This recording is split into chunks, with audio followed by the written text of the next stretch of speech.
శ్రీమాత్రే నమః. వారాహి నవరాత్రులను చేసుకోలేకపోతున్నామండి. నియమాలను పాటించలేకపోతున్నాము. మాకు వృత్తి, ఉద్యోగాల వలన సమయం కుదరట్లేదు. ఎలాగైనా సులభమైనటువంటి మార్గాన్ని చెప్పండి. వారాహి అమ్మ పూజ చేసుకోవాలని ఉన్నది. కానీ ఆ నియమాలను, ఆ దీక్షను మేము పాటించలేకపోతున్నాము. ఎలా అని చాలామంది నన్ను అడుగుతూ ఉన్నారు, మెసేజ్ చేస్తూ ఉన్నారు, మెయిల్స్ చేస్తూ ఉన్నారు. వాళ్ళ కోసమైతే ఒక చిన్న ఉపాయాన్ని ఈ వీడియోలో చెబుతాను.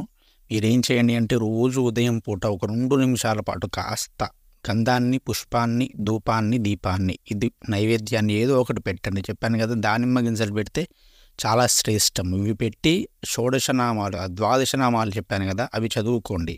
అవి చదువుకొని అమ్మవారి యొక్క నామం ఉంటుంది, వారాహి గాయత్రి మంత్రము అని. అది ఒక 108 సార్లు స్మరించండి. ఇవి చదివడానికైతే ఎటువంటి నియమాలు అవసరం లేదు. పెద్దగా దీక్ష కూడా తీసుకోవాల్సిన అవసరం లేదు. చక్కగా చెప్పులు వేసుకొని తిరిగినా కూడా పర్వాలేదు. దీన్ని 9 రోజులే కాదు, రోజు కూడా చదవవచ్చు.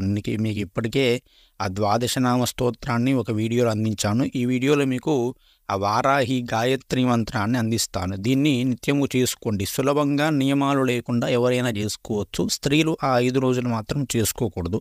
ఏ మంత్రాన్ని కూడా చేసుకోకూడదు. ఈ మంత్రాన్నే కాదు, ఇక పురుషులైతే ఎప్పుడైనా కూడా చేసుకోవచ్చు. చక్కగా ఉదయం పూట స్నానం చేసి, సాయంత్రం పూట స్నానం చేసి ఈ యొక్క వారాహి గాయత్రి మంత్రాన్ని మీకు వీలైతే రోజు 108 సార్లు చదవండి. ఎంత గొప్ప మంత్రం అంటే ఇది.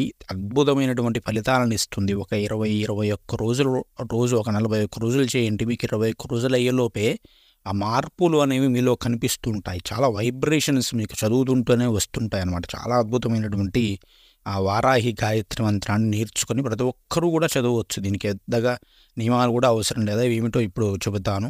ఓం మహిషధ్వజాయై విద్మహే దండహస్తాయై ధీమహి తన్నో వారాహి ప్రచోదయాత్. ఓం మహిషధ్వజాయై విద్మహే దండహస్తాయై ధీమహి తన్నో వారాహి ప్రచోదయాత్. ఓం మహిషధ్వజాయై విద్మహే దండహస్తాయై ధీమహి తన్నో వారాహి ప్రచోదయాత్ అని అమ్మవారికి నమస్కారం చేసుకోండి. ఏది చేయలేకపోతే, ద్వాదశనామాలు కూడా చేయలేకపోతే, ఈ యొక్క వారాహి గాయత్రి మంత్రాన్ని యథాశక్తిగా ఒక 11 సార్లు చదువుకొని అమ్మవారికి నమస్కారం చేసుకోండి. అమ్మవారి యొక్క అనుగ్రహం పరిపూర్ణంగా లభిస్తుంది. శ్రీమాత్రే నమః. స్వస్తి. జై శ్రీరామ్.